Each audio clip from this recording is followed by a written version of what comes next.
Today's episode is brought to you by MRC, a branding studio hailing out of Raleigh, North Carolina, where they focus on crafting killer design work for clients that love uber creative solutions for companies small and large.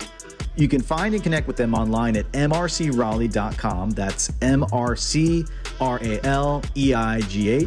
and at MRC Raleigh on Instagram. The good news is, if you find yourself reaching out, you'll most likely get to chat with yours truly. That's right, it's My Little Branding Co., and we're here to make your brand or idea look amazing. So let's connect.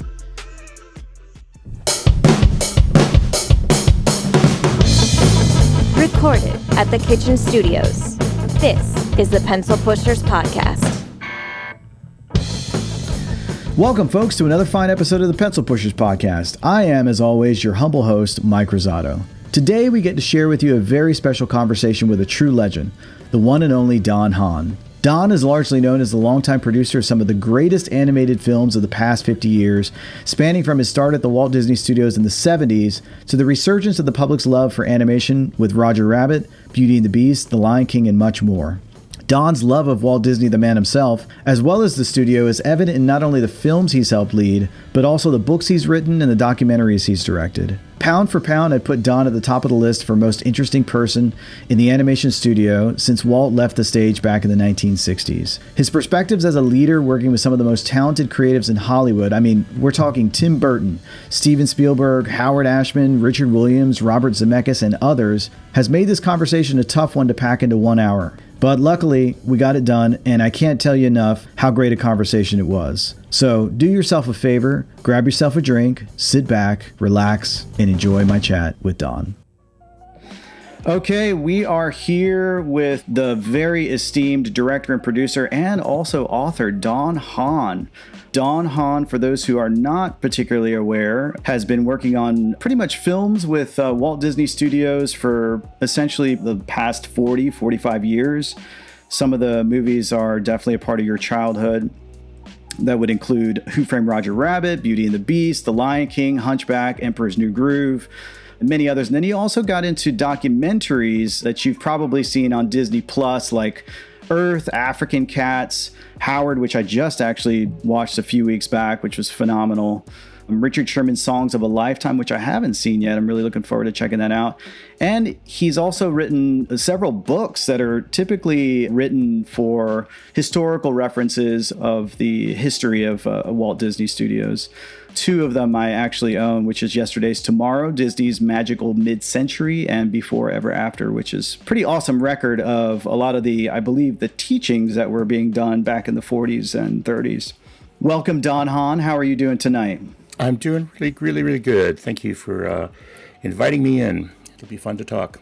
Yeah, absolutely. I really appreciate your time. I know you're a very busy man. I wanted to reach out to you not only because of your history working with Disney animation in particular, being that this is a podcast that focuses on the hand-drawn arts. I felt like you really had a very unique perspective as a producer for so much of the history of Walt Disney Studios at this point.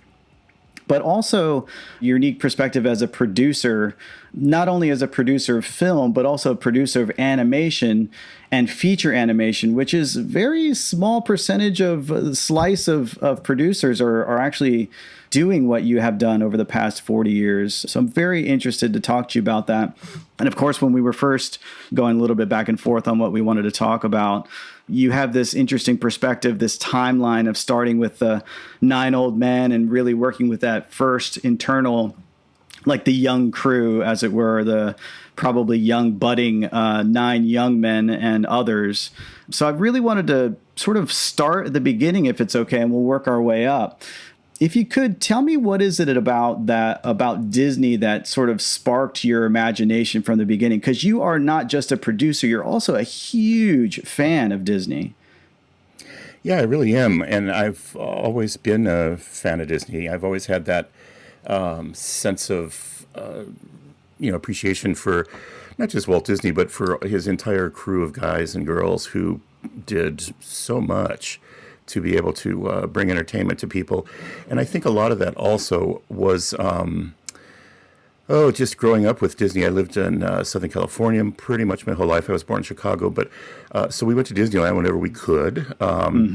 and watched the Sunday night show, The Wonderful World of Color, and all of that was really inspiring. And I never really aspired to work in the movie business, but I really wanted to be around Disney. I never thought I could get a job at Disney, but I always thought, well, what a great place to learn. And in the end, it did become my university because, as you said, I was able to be there and kind of grow up around the 9 old men and their colleagues and come into the studio at a time when the studio was turning a corner and repopulating its ranks with young artists who could hopefully keep that tradition of animation going. I was just lucky to be in the right place at the right time. And I also admired the diversity of ideas and thought and creative thoughts that went on at Disney, because when I was growing up, it was everything from an animation company to a live action company to a place that planned cities of the future, and right. all of that really sparked my imagination, as it would any of us, and kind of drew me to the place.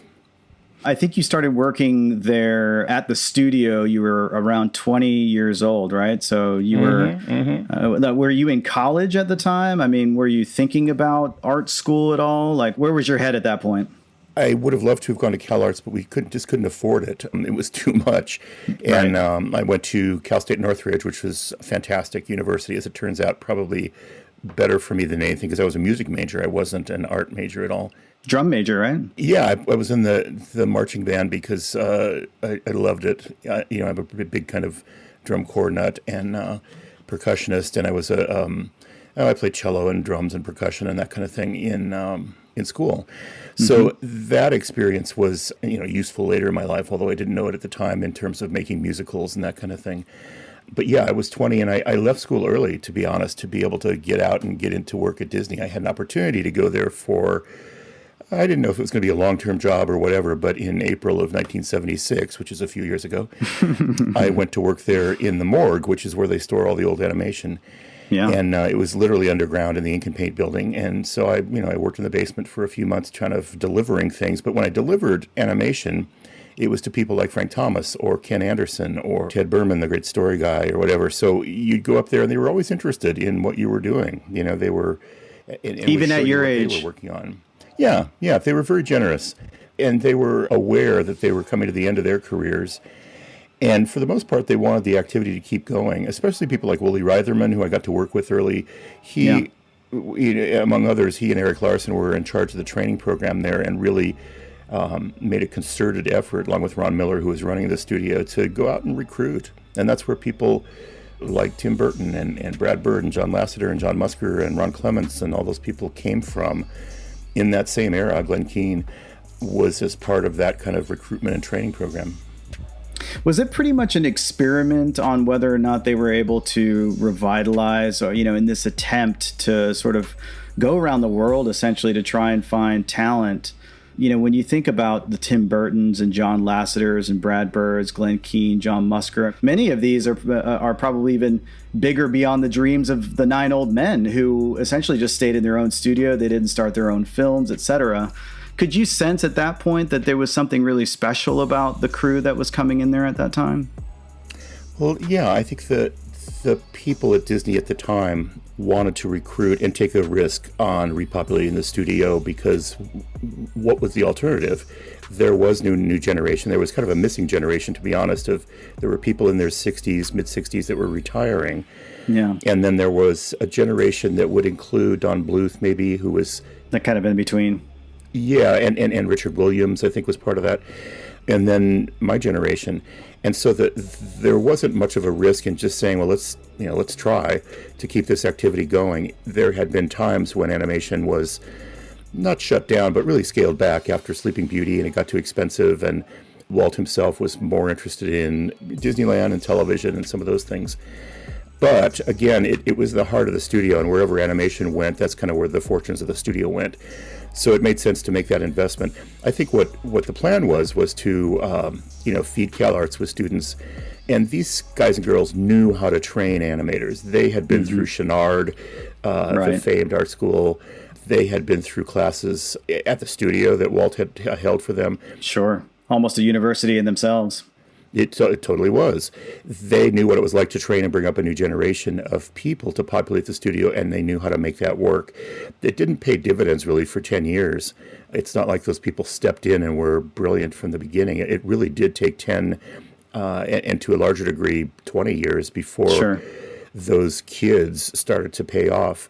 So the people like Glenn Keane, who came in the 70s, started to do some brilliant animation by the time we got to Fox and the Hound in the 80s. And, so that's the gestation time of an animator. It takes some time to get that confidence and come into the studio. It's also where you start to see interests develop, because somebody like Tim Burton, who was really into animation, also, after working at the studio for a while, found out he was more interested in live action, more interested in story and visualizing his own kind of movies. And so that little time at the studio together gave everybody a chance to splinter off and create their own, kind of curate their own careers in an early form. John Lasseter, always interested in computer graphics, of course. And, Glenn was always interested in the art of animation and the kind of fine art of animation and the acting and performance. And so many different artists had their aspirations developed during those early formative years of that training program. It was a really useful time. I think the movies at the time weren't necessarily the greatest in the world, but that makes sense because it's like forming a farm club for a baseball team. You're trying to grow some young talent and hope some year you can mount a winning season. And it's very much like that. It's very much like sports. I love watching, there's, great shows on HBO about, football or whatever, about team building and bringing up young talent and, getting to the right balance on your team. And that's very much what animation is like. Where was your headspace in terms of like trying to find your space within the company? Yeah, I really didn't know where I was headed too much. I still and always have enjoyed music and loved it. I think I got seduced by the art form of animation much more after I was at the studio than anything happened to me beforehand, because I was really, taken by all these artists around who had a shared common interest in creating entertainment with animation. And I was inspired by their drawing skills. And I knew I was not going to be a great animator. I worked as an in-betweener and assistant for a while. So you did go through the training program as well in that sense? I didn't. I just picked up in-betweening as something to learn as part of my job, because I was an assistant director, which is kind of a production assistant. And I couldn't sit at the drawing board for that long. The idea of spending 50 or 60 hours a week at a drawing board drawing, I enjoyed it, but I didn't love it. Right. And I think for you to get into animation, you have to have a passion for it. What I did love, though, was the people, and I loved the art of it and the craft of it, and I loved the variety of it. I was really into the technology of it and the music of it and the draftsmanship and the color and all the pieces that came together, which seems like a no-brainer job description for a producer. Sure. What was it like working under Woolie Reitherman? He gives me the impression that he was a very affable guy, but also I know he had a military background, so he was probably perfect for the director's role in terms of like rallying the troops, especially when you're talking about all these master artists. But what was it like working under Woolie, and what kind of a leader did you find him to be like? Well, Woolie Reitherman was as you say, had a military background, as did most of the people at the studio, having lived through World War II. Woolie was a pilot, very adventurous pilot in the military, and his whole life, really, and kind of a born leader. He was not the best animator necessarily, but he did some spectacular animation during his career before he got into directing. I think Walt looked at him as someone who had the diplomacy to get all the artists to work together, the strength to get all the artists to work together, because he was I wouldn't say he was a taskmaster at all, very affable and very agreeable to a large part, but he was also very affirmative in what he wanted and wasn't wishy-washy. So he could make decisions, for better or for worse, for what he wanted for the good of the film. And he was also very collaborative. So the first many times I worked with Woolie, it was like taking notes or doing something in meetings, and in the meeting would be Woolie, and he would bring in Frank Thomas and Ollie and Ken Anderson and Don Griffith, the layout person, and sit around and go through a storyboard. And, so I was the lucky kid in the room taking notes and getting coffee and doing whatever I had to do. But that was my education as well, because I learned how collaborative he was. He had his ideas. He would look at a story person, pitch a story. Somebody like Vance Gary would pitch an outline, and then they'd dig into it. And literally, the room had a writer, a story person, 2 animators, a layout person, a musician. It was like this little tiny city, a village of filmmakers. and Wooly would bring them together to collaborate on a sequence. And that was really cool because it wasn't... Yeah, I bet. In live action, I think it's much more seen as an auteur's, it's a Steven Spielberg movie. It's a sure, whatever. Sure. In animation, it's never been that way. It's much more collaborative. It's much more, certainly directors and producers have to be leaders, but you're really counting on the community of artists to make the film. And I love that. I really always love that. Yeah, awesome. That was probably your first sort of formidable foray into observing what it is to be a leader in the animation industry. Were there other things that you sort of started to glean on? What were some of the most important sort of milestones for you that you felt that made you feel like being a producer for these types of films was going to be something that you wanted to sort of head towards? Well, it really evolved. I don't have a lot of lightning bolt moments in my life where I sit up and say, aha, I'm going to be a producer. Yeah. So I didn't seek it. I didn't train for it or anything. I did have this skill set and interest in working with the artists, and I had a general curiosity about a lot of different topics, and a general attention deficit syndrome about not sitting there focusing on one thing at a time. Right. And so I think that led to production management and to producing, and I had enough expertise. I think probably the breakthrough film was Roger Rabbit, to be able to, do what a producer does. And by that time on Roger Rabbit, it was I had been at the studio for 10 years. So there's that kind of magic 10-year number again, to be able to be around and learn enough in the hallways and formally to be able to understand what the job was. And then you really have to invent it yourself. There's no textbook for being a producer. Everybody has their own style. Some are very financially based. Some are very creatively based. Mm-hmm. My upbringing was very much about storytelling and drawing and music. And so I was more interested in that side of it.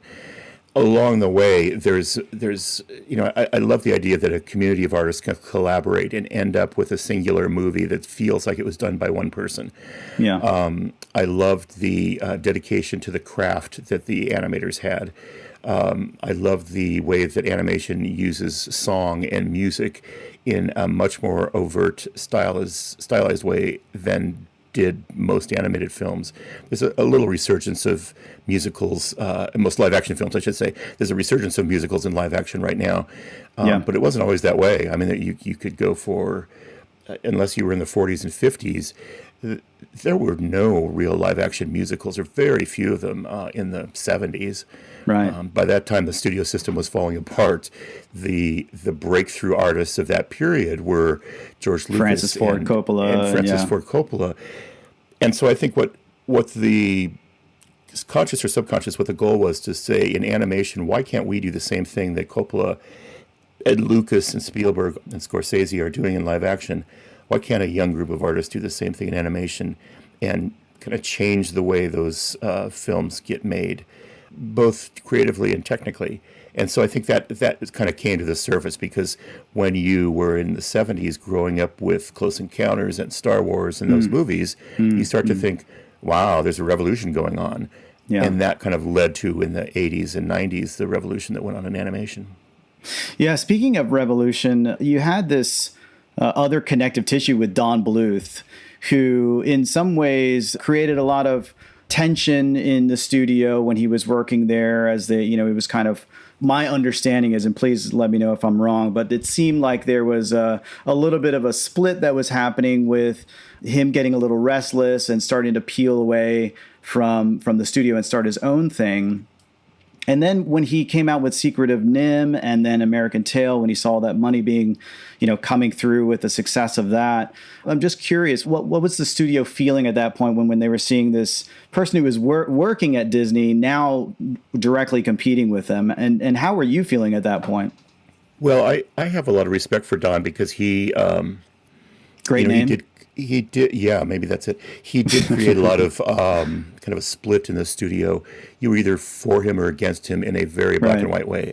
Right. A lot of the kind of CalArts students, for lack of a better descriptor, really didn't sign up to what Don was selling. What was the reason for that, if you don't mind me asking? at the time, and even today, CalArts was growing individual filmmakers. When you look at the generation of people that came out of CalArts then, and even now, they're directors and producers. They're, the people that I started with, that we just mentioned, the Brad Birds of the world, ended up all being directors. Yeah. Whereas Don was more interested, yes, in that, but he was interested in the craft and the artistry and keeping the artistry going and making the artistry better. And getting back to maybe some of the techniques that were lost from the Disney era. And he saw the studio at the time, rightly or wrongly, as a place where that wasn't thriving and there wasn't a huge desire to get back to those things. I'm not sure that was true or not, but in his mind, he really felt like he had to reinvent those things. Mm-hmm. So I was really attracted to that only because Don had a garage movie going at the time, Banjo, the Woodpile Cat, which was a short. And did you participate in that a little bit, or a lot? Okay, a lot. Yeah, that's where I learned how to in between and shoot camera. And you could go to his house. Okay. You could go to his house. It was all literally in his garage, and learn on a Saturday and Sunday. Everybody from Disney was going down there to work on his movie, and so that was a real training ground in a way that Disney couldn't offer for whatever reason. So it was and he's a very charismatic guy, very talented guy, and. So that kind of created a split in the movie. And when he left the studio, I think the studio executives felt really betrayed by that because they had set Don up as the leader of the next generation. Yeah. And as the new, the new 9 old men, the 9 young men. So there was a big gap, and it delayed the release of Fox and the Hound. And, there was a real betrayal is the only word I can use for it. So the studio fell apart, I think, for lack of a better word. Right. People like Glenn Keane, actually left for a while. I left for a while. Oh, you did? I didn't know that. Yeah, for about a year in 1979 or 80. Okay. I just wanted a different experience, and I lived in Colorado where my brother lived and did some graphic design and that kind of thing. So there just wasn't clarity on if animation was going to come together. Mm-hmm. It was the splintering of the studio, but that kind of galvanized the studio in a funny way. All the talent was there. Yeah. A lot of like-minded people who wanted to do animation, and I think they were just looking for leadership. And that's why in 1984, which is still in the formative years of the studio, that's when Roy E. Disney brought in Michael Eisner and Jeffrey Katzenberg and Frank Wells, and suddenly there's this dynamic leadership that had worked in Hollywood from Paramount Studios and Warner Brothers, and it was a bonfire of energy going on in what was a rather sleepy studio. Yeah, it was a real country club. Were you excited about them, like when they were first coming into like their first day into the studio? Were you excited about the promise of it? Were you nervous, or was it kind of a combination of both? Well, I think most people were excited because the studio wasn't taken over by corporate raiders. It was really the season for Wall Street raiders to come in and break up companies for their assets. And that's what was happening to Disney. There was a very serious effort to buy Disney and then sell off the theme park, sell off the library, and it's what happened to MGM. And break it up for its individual parts, which would have been worth a lot of money. So it's Roy Disney and his lawyer, Stanley Gold, to a large degree that stopped that from happening. And so there was relief on that front. The other part of it was, but what's going to happen? Am I going to keep my job? Do I have a place in this new studio, which was very Hollywood and very dynamic? You mean with the advent of bringing them in, these sort of like more Hollywood executives into Walt Disney Studio? Yeah, right. Yeah, bringing in people like Jeffrey Katzenberg were fairly young at the time, but really a locomotive of an executive, working 7 days a week, 24 hours a day to try to get the live action division going. Yeah. Generally good guys, though. I have really good memories of them. They had to make some tough decisions, but their energy mixed with the talent that was in animation already was able to kind of create an environment where you could start to get movies in the 80s and 90s like Roger Rabbit and then Little Mermaid and Great Mouse Detective that showed the promise for the future. Mm-hmm. And so it was really a perfect storm. I used that in the beginning of Waking Sleeping Beauty. It was a perfect storm of great artists and great executives, and it felt like Florence, Italy during the Renaissance. You had De Medici's paying the bills and great artists showing up to do their art.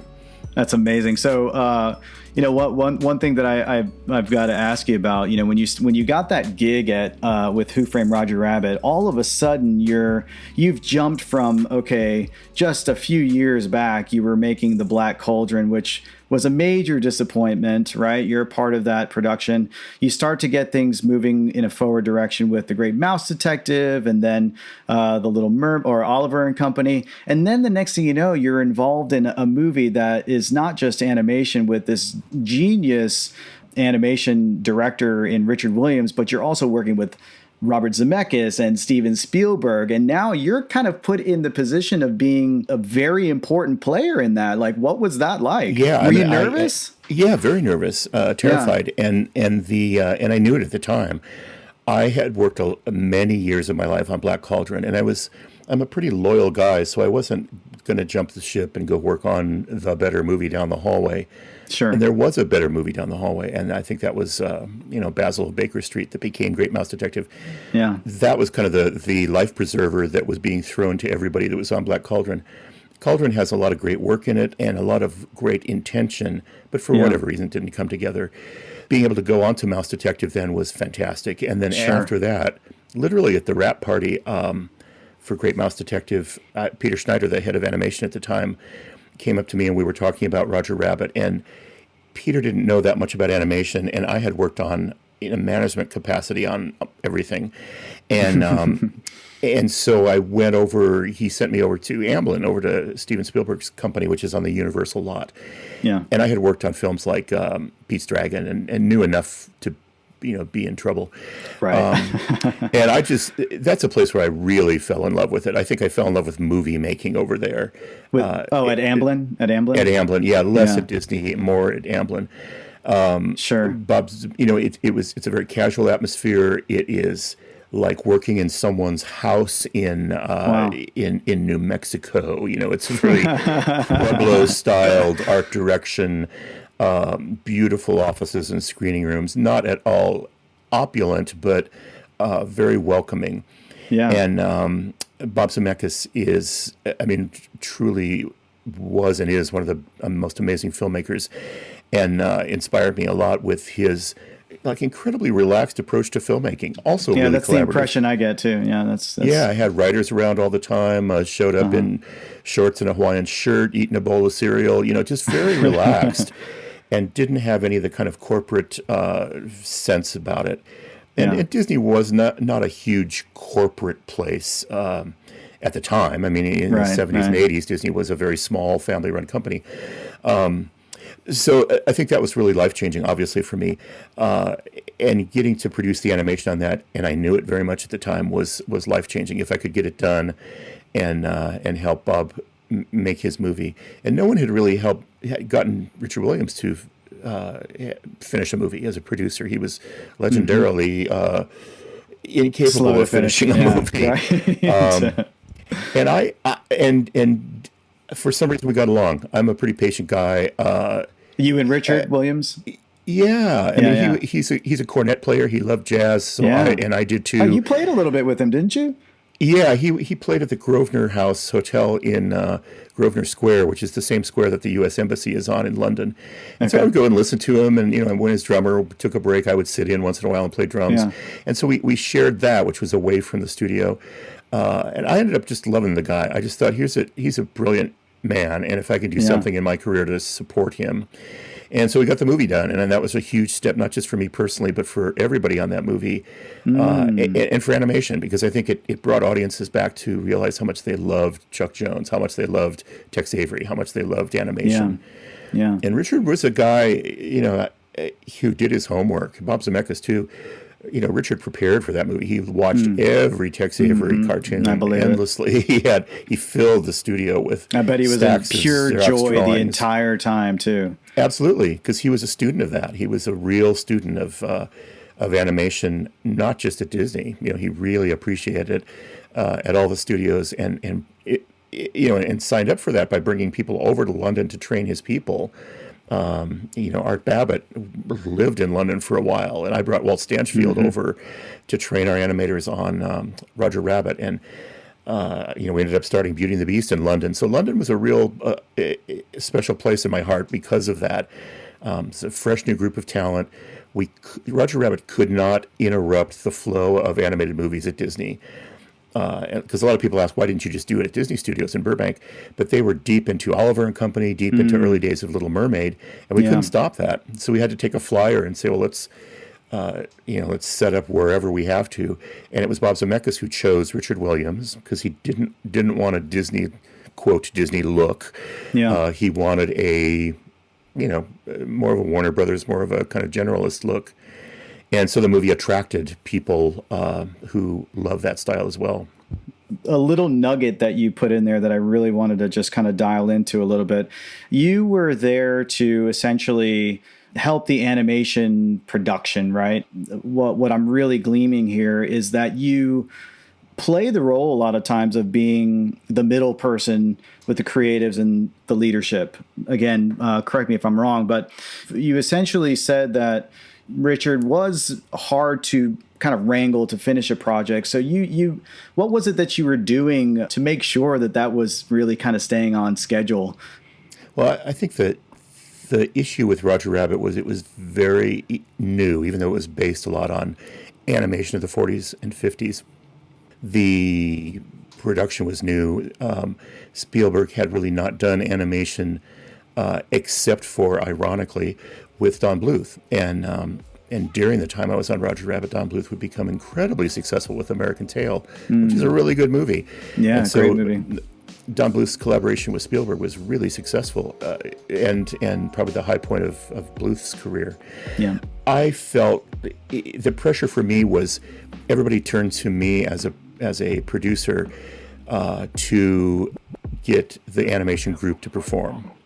Right. And my safety net was Robert Watts, who was a brilliant producer who had produced the Raiders movies and the Star Wars movies, and he was like the real deal. I had a support group at ILM who were just, guys and girls that I just loved because they had kind of this production dog mentality, and they had been through, at the time, the Raiders and Close Encounters kind of movies. Bob Zemekis. So all these people loved animation but didn't quite know how to do it. I knew how to do it, but so I think all those components kind of fit together. I brought over 4 people from Los Angeles, among them Andreas Deja and Phil Niblink, and then all the lead animators from Richard Williams. I think Studio, even James Baxter got his first gig at that. Yeah, I hired film. James. You did? Oh, wow. Yeah, one of my most kind of proud things, and I don't know if it's something I can really take credit for, but I hired so many people on that movie, like Tom Cito and Nick Ranieri and James Baxter, all of whom, except for James, had careers in animation, but were just at the start of their career. And Nick came up one day and said, my in-betweener, who's down in the basement, is actually better than I am. Can we give him a scene? And so Dick gave him a scene. He said, well, let's give him this. It was a scene of like a one of the weasels pushing the gas pedal on the Dipmobile. Sure. He said, he can't ruin this. And of course, it came back like Milt Kahl had animated it. And James, truly does have a natural gift for what he does. And he was only like 19 or something like that, right? He was very young. Yeah, some people like James or Sean Keller, who wasn't necessarily on Roger Rabbit, but there's these born guys and girls. Kathy Zielinski is another one of them, who just get it and were born to do what they're doing. Yeah. Discovering those people and giving them what they need to get their job done is a thrill for me. I mean, I love these people, and partially because I can't do it to the degree they can. I mean, I can animate, but I'm not going to be James Baxter. Nobody's going to be James Baxter or Andreas. And so to sit back and watch what he does and get excited and see him grow as an artist and bring in talent to help him grow and train, I have huge respect for him and feel really kind of honored to have brought people like that into the studio. And they become friends.